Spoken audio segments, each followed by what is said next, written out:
আমরা যারা কম্পিউটার ব্যবহার করি তাদের জন্য টাইপিং তো একটা একদম বেসিক স্কিল, তাই না? কিন্তু অনেকেই এখনও কিবোর্ডের দিকে তাকিয়ে একটা একটা করে অক্ষর খুঁজে টাইপ করেন। তো চলুন আজ এই ব্যাপারটা একটু সহজ করে দেখি, কিভাবে কিবোর্ড না দেখেই একদম ফাস্ট টাইপ করা যায়। ভাবুন তো একবার, স্ক্রিন থেকে চোখ না সরিয়েই কি সুন্দরভাবে টাইপ করা যাচ্ছে। এটা কিন্তু মোটেও কোনো কঠিন কাজ না।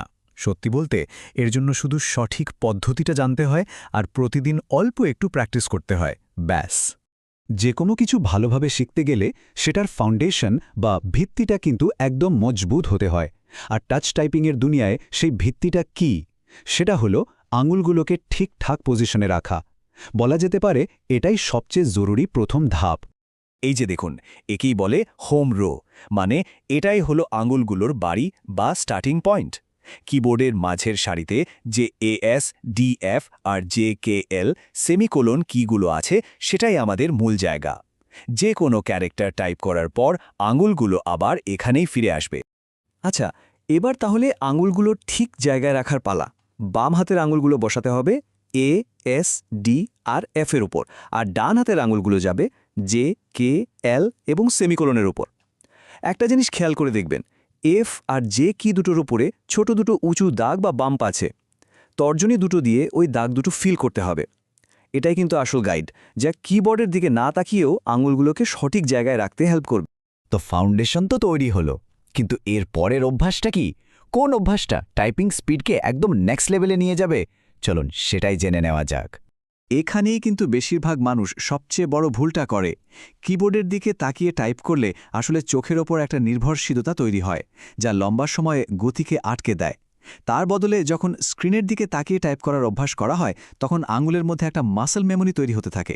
মানে মস্তিষ্ক নিজে থেকেই বুঝে যায় কোন আঙুল দিয়ে কোন কী চাপতে হবে, আলাদা করে আর ভাবতেই হয় না। একটা কথা কিন্তু মাথায় রাখতে হবে, শুরুতে যখন কিবোর্ডের দিকে না তাকিয়ে টাইপ করার চেষ্টা করা হবে তখন গতি অনেক কমে যাবে, ভুলও হবে প্রচুর। কিন্তু একদমই ঘাবড়ানোর কিছু নেই, এটা খুবই স্বাভাবিক একটা ব্যাপার। এই ধাপটা একটু ধৈর্য ধরে পার করতে পারলেই কিন্তু আসল উন্নতিটা চোখে পড়বে। টাইপিং শেখার ক্ষেত্রে আমাদের মাইন্ডসেট বা মানসিকতাটাও কিন্তু খুব জরুরি।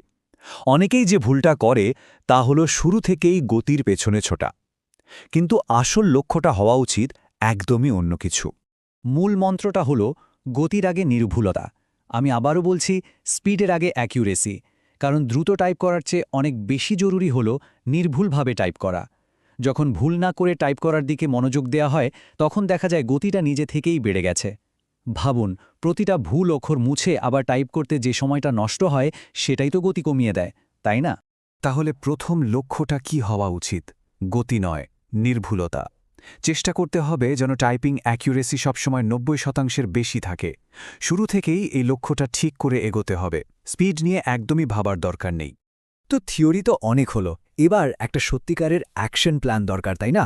চলুন একটা সহজ কিন্তু কার্যকরী অনুশীলন পরিকল্পনা দেখে নিই, যেটা প্রতিদিনের প্র্যাকটিসে দারুণভাবে সাহায্য করবে।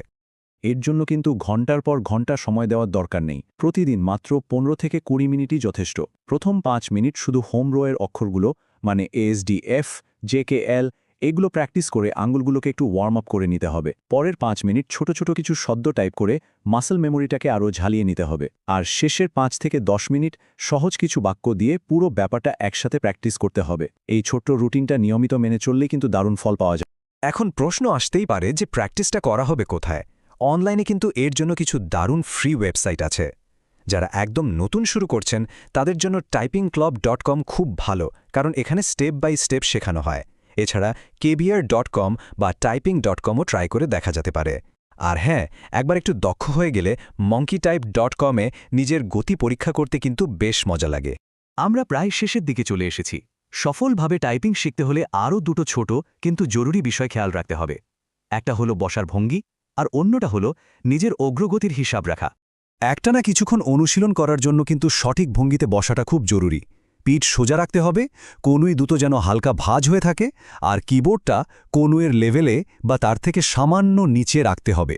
এতে করে হাতে বা ঘাড়ে ব্যথা হওয়ার সম্ভাবনা কমে যায় এবং আরামে অনেকক্ষণ প্র্যাকটিস চালিয়ে যাওয়া যায়। আচ্ছা, নিজের উন্নতিটা মাপা হবে কিভাবে? টাইপিং স্পিড মাপা হয় WPM দিয়ে, যার মানে হলো ওয়ার্ডস পার মিনিট, অর্থাৎ প্রতি মিনিটে কয়টা শব্দ টাইপ করা যাচ্ছে। একজন নতুন হিসেবে যদি গতি মিনিটে ২০ থেকে ২৫ WPM হয় তাহলে সেটাকে একটা দারুণ শুরু বলা যায়, আর সেটা যদি ৩৫-এর বেশি হয় তাহলে তো কথাই নেই। তার মানে শেখাটা খুবই দ্রুত হচ্ছে। তাহলে সব কৌশল আর পরিকল্পনা তো সামনেই রইল, এখন শুধু শুরু করার অপেক্ষা। এই সহজ ধাপগুলো মেনে চলে আজ থেকেই কি এই টাইপিং স্কিলকে এক নতুন উচ্চতায় নিয়ে যাওয়ার জন্য প্রস্তুত হওয়া যায়? সিদ্ধান্তটা কিন্তু এখন নেওয়ার পালা।